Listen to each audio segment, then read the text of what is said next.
God loved and cared for his people very much. He heard their prayers and remembered the promise he made to make them a great nation.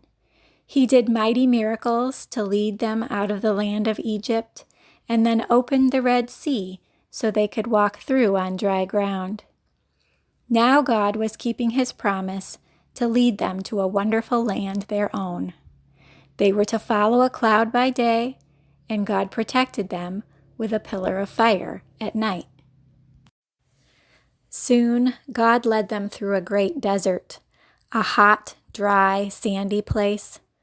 The people followed beneath the cloud on and on and on. Everyone became hot and tired and thirsty. Water. They needed water, but they did not see water anywhere. They had traveled for 3 hot days and had seen no water.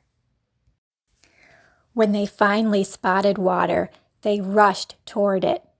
But the beautiful, cool water shining in the sun tasted bitter, and no one could drink it. Marah. That means it's bitter. It's bitter. They cried and complained. What are we gonna do? Say it again. The people grumbled bitterly and called the place Marah. They had not yet learned that God would always take care of them and give them the things they needed. Moses knew that he could not help the people, but God could. Right away, Moses prayed, and God answered by showing Moses a tree. Cut that tree down and throw it into the water. Everyone watched as Moses obeyed God. Moses cut down the tree and dragged it over to the water and threw it in. Instantly, the water that had been bitter was made sweet. Once again, God showed them that he would take care of their needs. Everyone got a good, long drink.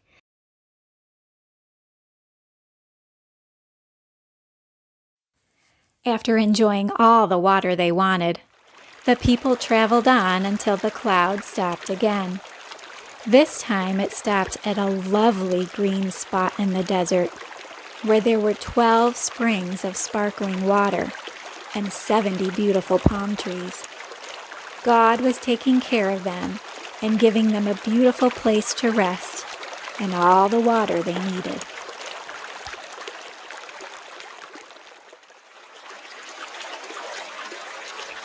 God told his people that it was very important to always listen carefully to what God says and obey all his instructions. God promised the people that if they did this, he would keep them from harm. And look, he even provided rest and refreshment.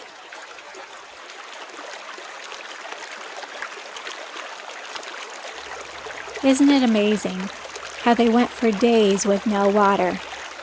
And then God provided water and the people questioned that. It was bitter. But God turned it around and made it sweet.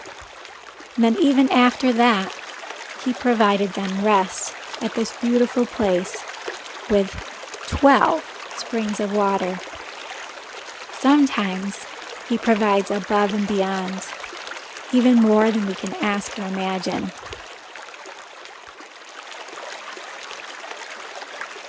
And it certainly wasn't because the people deserved it.